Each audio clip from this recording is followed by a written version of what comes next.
Olá, tudo bem? Nós vamos iniciar agora a leitura do capítulo 12 do livro Campo de Batalha da Mente. O título é Uma Mente Ansiosa e Preocupada. Você está preparada para o que este capítulo tem para nos ensinar? Vamos lá então? Deixa a ira, abandona o furor e não te impacientes. Salmo capítulo 37, versículo 8. Ansiedade e a preocupação são ataques a mentes que pretendem nos desviar a atenção de servir ao Senhor. O inimigo também usa esses tormentos para empurrar nossa fé para baixo. Assim ela não pode aumentar e nos ajudar a viver em vitória. Algumas pessoas têm tal problema com a preocupação que poderia até mesmo ser dito que elas são viciadas em preocupação. Se elas não têm alguma coisa pessoal com que se preocupar, elas se preocupam com a situação de outra pessoa. Eu tinha esse problema, por isso estou bem qualificada para descrevê-lo. Como estava constantemente me preocupando a respeito de alguma coisa, jamais desfrutei a paz pelo qual Jesus morreu para que eu tivesse. É absolutamente impossível preocupar-se e viver em paz ao mesmo tempo. Paz não é alguma coisa que pode ser colocada em uma pessoa, é um fruto do Espírito. Gálatas 5, versículo 22. E fruto é o resultado de permanecer na videira. João capítulo 15, versículo 4. Permanecer refere-se a entrar no descanso de Deus, relatado no capítulo 4 de Hebreus, como também em outros lugares da palavra de Deus. Há diversas palavras na Bíblia que se referem à preocupação, dependendo da tradução que você estiver lendo. A versão King James não usa a palavra preocupação. Além de não te impacientes, Salmo 37, versículo 8, outras frases padrão usadas para nos advertir contra a preocupação são: não andeis ansiosos, Mateus capítulo 6, versículo 25, não andeis ansiosos de coisa alguma, Filipenses 4, versículo 6, e lançando toda a vossa ansiedade, 1 Pedro 5, versículo 7. Geralmente eu uso a Amplified Bible, que inclui diversas versões diferentes e outras frases que se referem ao assunto. Para simplificar o ensino no restante deste capítulo, eu vou me referir a essa situação como preocupação. Preocupação definida.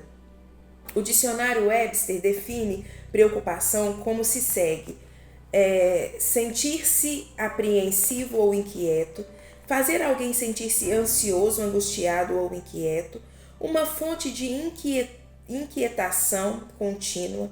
Também houve essa palavra definida como atormentar-se com pensamentos perturbadores.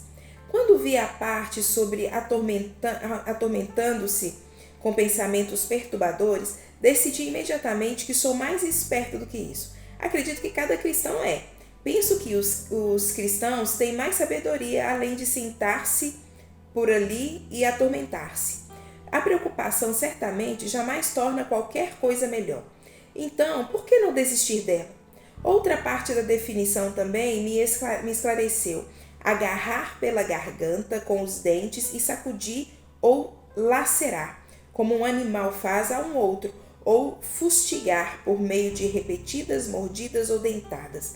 Refletindo essa definição, eu fiz a seguinte correlação: o diabo usa a preocupação para fazer conosco precisamente o que está descrito acima. Quando temos uma luta com a preocupação, mesmo por umas poucas horas, é exatamente assim que nos sentimos. Como se alguém nos tivesse apanhado pela garganta e nos sacudido até ficarmos completamente exaustos e dilacerados. A repetição de pensamentos que vêm e não nos deixam é como as repetidas mordidas e dentadas descritas na definição. A preocupação é definitivamente um ataque de Satanás à mente. Há certas coisas que o cristão é instruído a fazer com a sua mente e que o inimigo quer se assegurar de que elas jamais sejam feitas. Consequentemente, o diabo tenta manter a arena mental suficientemente ocupada com os tipos errados de pensamentos, de forma tal que a mente nunca se liberta para ser usada para o propósito pelo qual Deus a planejou. Discutiremos as coisas certas a fazer com a mente no próximo capítulo, mas agora deixe-me continuar nosso estudo sobre a preocupação até termos a revelação total de quão inútil ela realmente é. Mateus, Mateus capítulo 6, versículo 25 a 34, é uma excelente passagem para ler quando sentirmos um ataque de preocupação vindo. Vamos examinar cada um desses versos separadamente para ver o que o Senhor está nos dizendo sobre esse assunto vital. Não é a vida maior que as coisas? Por isso vos digo, não andeis perpetuamente ansiosos, inquietos e preocupados pela vossa vida, quanto ao que há vez de comer ou beber, nem pelo vosso corpo, quanto ao que há vez de vestir. Não é a vida qualitativamente mais do que o alimento e o corpo muito acima, mais excelente do que as vestes? Mateus capítulo 6, versículo 25. O propósito da vida é ser de tão alta qualidade que desfrutemos imensamente. Em João capítulo 10, versículo 10 diz assim: o ladrão vem somente para roubar, matar e destruir. Eu vim para que tenham e desfrutem da vida e a tenham em abundância completa até que transborde. Satanás tenta nos roubar essa vida de muitas maneiras. Uma delas é por meio da preocupação. Mateus capítulo 6, versículo 25 nos ensina que não há nada na vida com que nos devemos preocupar. Nenhum aspecto dela. A qualidade de vida que Deus providenciou para nós é suficientemente grande para incluir todas essas coisas, mas se nos preocuparmos sobre as coisas, então as perdemos, como também a vida que Deus quis que tivéssemos. Não é você mais valioso do que o passarinho? Observai as aves do céu, não semeiam, não colhem, nem ajuntam em celeiros, contudo vosso Pai Celeste a sustenta. Porventura, não valeis vós muito mais do que as aves? Mateus capítulo 6, versículo 26. Poderia fazer bem a todos nós gastarmos algum tempo observando as aves. Por isso que o nosso Senhor nos disse para fazer. Se não todo dia, pelo menos, de vez em quando, precisamos tirar um tempo para observar e lembrar a nós mesmos como os nossos amigos de penas são bem cuidados. Eles literalmente não sabem de onde virá sua próxima refeição. Apesar disso, jamais vi um pássaro sentado num galho de árvore tendo um esgotamento nervoso por causa da preocupação. O que o mestre quer dizer aqui é na verdade muito simples. Porventura, não valeis vós muito mais do que as aves? Mesmo que esteja lutando com uma autoimagem pobre, com certeza você pode acreditar que é mais valioso do que um pássaro e ver como seu Pai Celestial toma conta deles também. O que você ganha por se preocupar? Qual de vós, por se preocupar e por ansioso que esteja, pode acrescentar um côvado à sua estatura ou ao curso da sua vida? Mateus capítulo 6, versículo 27. O ponto principal, rapidamente entendido, é que a preocupação é inútil, não realiza nada de bom. Se é assim, então, por que preocupar-se? Por que ficar ansioso? Por que ficar tão ansioso? E por que andais ansiosos quanto ao vestuário? Considerai como crescem os lírios do campo e aprendam inteiramente como eles crescem. Eles não trabalham nem fiam. Eu, contudo, vos afirmo que nem Salomão, em toda a sua glória, excelência, dignidade e graça, se vestiu como qualquer deles. Ora, se Deus veste assim a erva do campo, que hoje existe e amanhã é lançada no forno, quanto mais vestirá vós outros, homens de pequena fé. Mateus capítulo 6, versículo 28 e 30. Usando a ilustração de uma de suas criações, o Senhor assinala que, se uma flor que nada faz pode ser tão bem cuidada e é tão bonita que excede em brilho até mesmo a Salomão com toda a sua majestade, então com certeza podemos acreditar que receberemos cuidado e provisão. Portanto, não se preocupem nem fiquem ansiosos, porquanto não vos inquieteis nem fiqueis ansiosos, dizendo que comeremos, que beberemos ou como nos vestiremos? Mateus capítulo 6, versículo 31.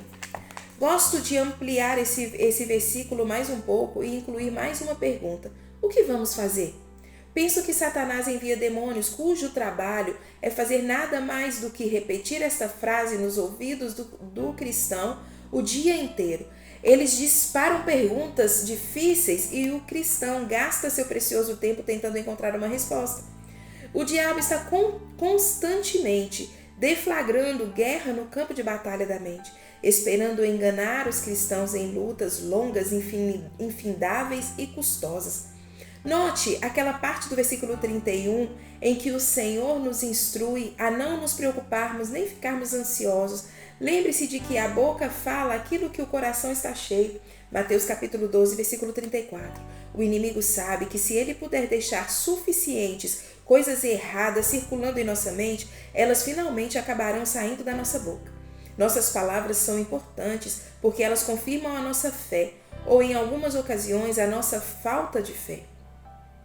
Busque a Deus, não aos presentes, porque os gentios pagãos é que preocupam diligentemente e desejam ardentemente todas essas coisas, pois o vosso Pai Celeste sabe que necessitais de todas elas. Buscai, tende como objetivo e esforçai-vos, pois em primeiro lugar o seu reino e a sua justiça, a sua maneira de fazer e ser correto, e todas as coisas vos serão acrescentadas. Mateus capítulo 6, versículo do 32 ao 33. Está claro que os filhos de Deus não devem ser como o mundo. O mundo busca coisas, mas nós buscamos ao Senhor. Ele nos prometeu que se fizermos isso, Ele nos acrescentará as coisas que sabe de que precisamos. Devemos aprender a buscar a face de Deus e não a sua mão. Nosso Pai Celeste se deleita em dar aos seus filhos boas coisas, mas apenas se não estivermos correndo atrás delas. Deus sabe o que precisamos antes que o peçamos. Se simplesmente fizermos os nossos pedidos conhecidos dele, Filipenses capítulo 4, versículo 6, ele os tornará realidade em seu tempo próprio e adequado. A preocupação não nos ajudará de jeito nenhum. Na verdade, ela retardará o nosso processo. Viva um dia de cada vez. Portanto, não vos inquieteis com o dia de amanhã, pois o amanhã trará a seus cuidados e ansiedades. Basta ao dia o seu próprio mal. Mateus capítulo 6, versículo 34. Gosto de descrever a preocupação ou a ansiedade como gastar o dia de hoje tentando saber como será o de amanhã. Vamos aprender a usar o tempo que Deus nos tem dado como aquilo que Ele planejou. A vida é para ser vivida, aqui e agora. Infelizmente, muito poucas pessoas sabem como viver cada dia em sua plenitude. Mas você pode ser um desses. Jesus disse que Satanás, o inimigo da nossa alma, vem para roubar a sua vida. João capítulo 10, versículo 10. Não permita que ele faça isso nunca mais. Não gaste o dia de hoje preocupando-se sobre o amanhã. Você tem coisas suficientes acontecendo hoje. Isso precisa de toda a sua atenção. A graça de Deus está sobre você para que você lide com qualquer necessidade sua hoje. Mas a graça de amanhã não virá antes que o amanhã chegue. Então não desperdice o dia de hoje. Não ande ansioso e nem se inquiete. Não andeis inquietos nem ansiosos de coisa alguma. Em tudo, porém, sejam conhecidas diante de Deus as vossas petições pela oração e pela súplica, pedidos específicos com ações de graças. Continuai a fazer seus desejos serem conhecidos de Deus. Filipenses capítulo 4, versículo 6. Esse é outro bom versículo para se ter em mente quando vier um ataque de preocupação. Recomendo enfaticamente falar a palavra de Deus com a boca. É uma espada de 2 gumes que precisa ser brandida contra o inimigo. Hebreus capítulo 4, versículo 12, Efésios capítulo 6, versículo 17. Uma espada na sua bainha não fará bem algum durante um ataque. Deus nos deu sua palavra, use-a. Aprenda versículos como esses e quando o inimigo atacar, contra-ataque-o com a mesma arma que Jesus usou, a palavra. Lance fora a racionalização, refutando argumentos e teorias e racionalizações e toda altivez e superioridade que se levante contra o verdadeiro conhecimento de Deus e levando cativo todo o pensamento à obediência de Cristo, o Messias, o ungido. 2 Coríntios capítulo 10, versículo 5. Quando os pensamentos que lhe estão sendo oferecidos não concordam com a palavra de Deus, a melhor maneira para calar a boca do diabo é repetir a palavra. A palavra saindo da boca de um crente, com fé para respaldá-la, é a mais afetiva arma que pode ser usada para ganhar a guerra contra a preocupação e a ansiedade. Lance seus cuidados sobre Deus. Humilhai-vos, rebaixai-vos, descei em vossa própria avaliação, Portanto, sob a poderosa mão de Deus, para que ele, em tempo oportuno, vos exalte, lançando sobre ele toda a vossa ansiedade, todos os vossos cuidados, todas as vossas preocupações, todos os vossos interesses, porque ele tem cuidado de vós com afeição e toma conta de vós vigilantemente. 1 Pedro, capítulo 5, versículo do 6 ao 7.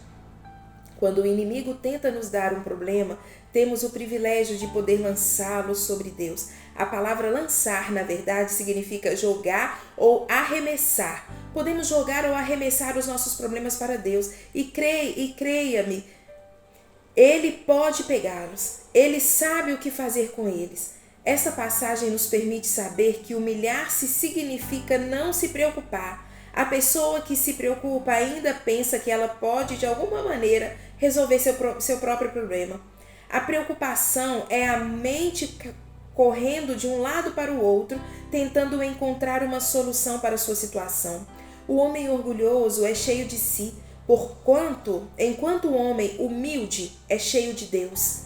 O homem orgulhoso se preocupa, o homem humilde espera. Apenas Deus pode nos libertar. E Ele quer que saibamos disso para que em cada situação nossa primeira resposta seja nos apoiarmos nele e entrarmos no seu descanso. Descanso de Deus. Nosso Deus, acaso não executarás tu o teu julgamento contra eles? Porque em nós não há força para resistirmos a essa grande multidão que vem contra nós e não sabemos nós o que fazer.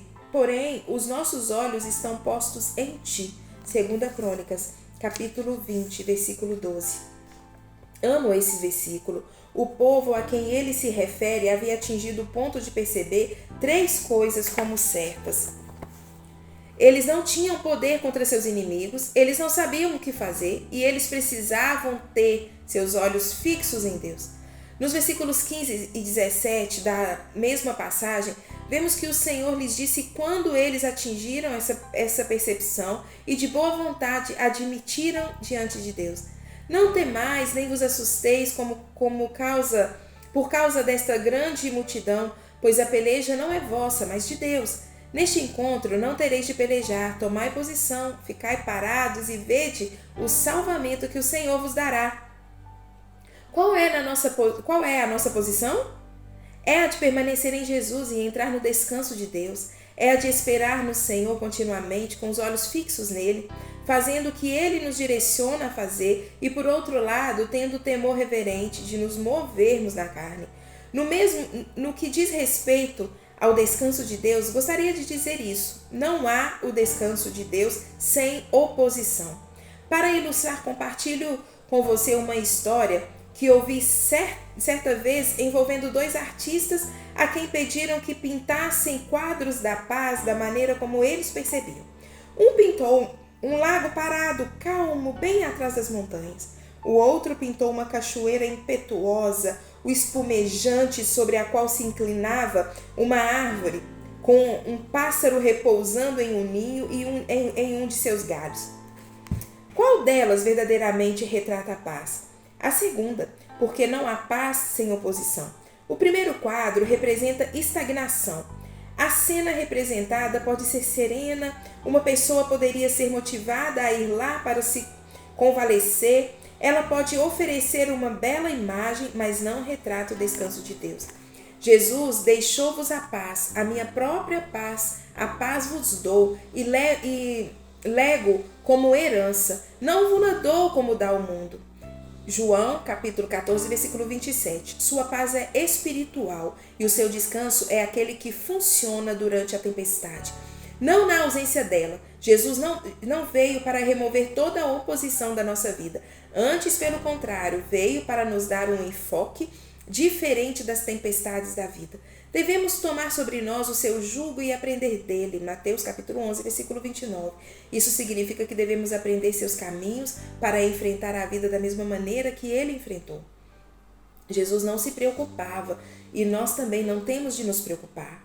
Se você está esperando não ter nada com que se preocupar para parar de se preocupar, então provavelmente eu devesse lhe dizer que não terá de esperar um longo tempo, porque esse tempo pode jamais chegar. Não estou sendo negativa, estou sendo honesta.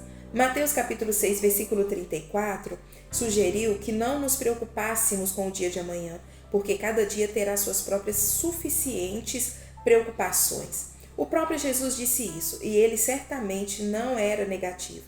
Estar em paz, desfrutar o descanso de Deus em meio à tempestade, dá mais glória ao Senhor, porque prova que seu método funciona. Preocupação, preocupação, preocupação. Desperdicei anos da minha vida me preocupando com coisas sobre as quais não podia fazer nada. Gostaria de ter aqueles anos de volta e ser capaz de encará-los de maneira diferente. Entretanto, uma vez que você tenha gasto o tempo que Deus lhe deu, é impossível consegui-lo de volta. E fazer as coisas de um jeito diferente. Meu marido, por outro lado, jamais se preocupou. Houve um tempo em que ficava zangada com ele porque ele se preocupava comigo e se juntava a mim para falar sobre todas as possibilidades sombrias se Deus não fizesse presente e satisfizesse nossas necessidades. Sentava-me na cozinha, por exemplo, e despejava as contas e talões de cheques, ficando mais descontrolada naquele momento, porque as contas eram mais do que o dinheiro. Dave ficava no cômodo próximo brincando com as crianças, vendo televisão, enquanto elas pulavam-lhes nas costas e punham-lhe rolos no cabelo. Lembro-me de lhe ter dito, em tom desagradável, por que você não vem aqui e faz alguma coisa em vez de ficar brincando enquanto tento resolver essa bagunça? Quando ele respondia com, o que você quer que eu faça? Jamais podia pensar em outra coisa. Deixava-me irritada. O fato de que ele ousasse se divertir enquanto eu estava enfrentando uma situação financeira tão desesperadora. Dave me acalmava, lembrando-me de que Deus tinha sempre satisfeito nossas necessidades, que nós estávamos fazendo nossa parte, que era dando dízimo, ofertas, orando e confiando, e que o Senhor continuaria a fazer a parte dele. Devo esclarecer que Dave estava confiando enquanto eu estava me preocupando. Ia para a sala com ele e as crianças e um pouquinho mais tarde os pensamentos voltavam a se mover em minha mente. Mas o que vamos fazer? Como vamos pagar essas contas? E se? E se? E então veria todos esses desastres na tela de cinema da minha imaginação. Execução da hipoteca, apreensão do carro, embaraço na frente de parentes e amigos, se tivéssemos de pedir ajuda financeira e assim por diante. Você já assistiu a esse filme? Ou teve todos esses tipos de pensamentos se revolvendo em sua mente constantemente? Claro que sim. Do contrário, você provavelmente não estaria lendo este livro. Depois de acolher os pensamentos que o diabo estava me oferecendo, por uns instantes voltava para a cozinha, pegava todas as contas e calculadora e o talão de cheques e começava toda a confusão outra vez. Quanto mais fazia, mais irritada ficava. Então repetia a mesma cena. Gritava porque Dave e as crianças estavam se divertindo enquanto eu estava carregando toda a responsabilidade. Na verdade, o que estava experimentando não era responsabilidade, era cuidado. Algo que Deus havia me dito especificamente para lançar sobre ele. Olho para trás e vejo que desperdicei todas aquelas noites que Deus me deu nos primeiros anos do meu casamento. O tempo que ele nos dá é um precioso presente, mas eu dei ao diabo. Seu tempo é seu mesmo. Use-o com sabedoria. Você não passará por este caminho outra vez.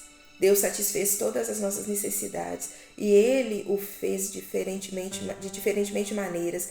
Ele jamais nos desaponta. Uma única vez sequer, Deus é fiel. Não se preocupe, confie em Deus. Seja a vossa vida, o seu caráter ou disposição moral, sem avareza, sem amor ao dinheiro, incluindo ganância, avidez, luxúria e desejo ardente de posses terrenas. Contentai-vos com as coisas que tendes, circunstâncias e posses, porque Ele, o próprio Deus, tem dito, de maneira alguma te deixarei, nem te falharei, nem te deixarei sem suporte. Nunca, jamais, nunca, em qualquer nível te deixarei sem ajuda. Te abandonarei, nem desapontarei, nem relaxarei a minha mão de sobre ti. Com toda certeza não. Hebreus capítulo 13, versículo 5. Essa é uma excelente passagem a ser usada para encorajar você mesmo quando estiver preocupação sobre se Deus se fará presente ou não e se satisfará suas necessidades. Nessa passagem, o Senhor está nos avisando que não precisamos ter nossa mente no dinheiro, imaginando como tomaremos conta de nós, porque Ele tomará conta dessas coisas por nós. Ele prometeu nunca falhar e nunca nos abandonar. Faça a sua parte, mas não tente fazer a parte de Deus.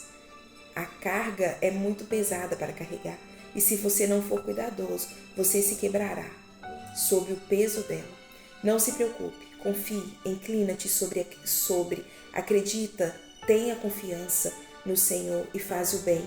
Então habita na terra e alimenta-te da verdade, e serás verdadeiramente alimentado. Salmo capítulo 37, versículo 30. E assim acabamos esse longo capítulo 12, longo e necessário. E eu espero você no próximo vídeo, onde vamos falar um pouco mais a respeito dele. Um abraço.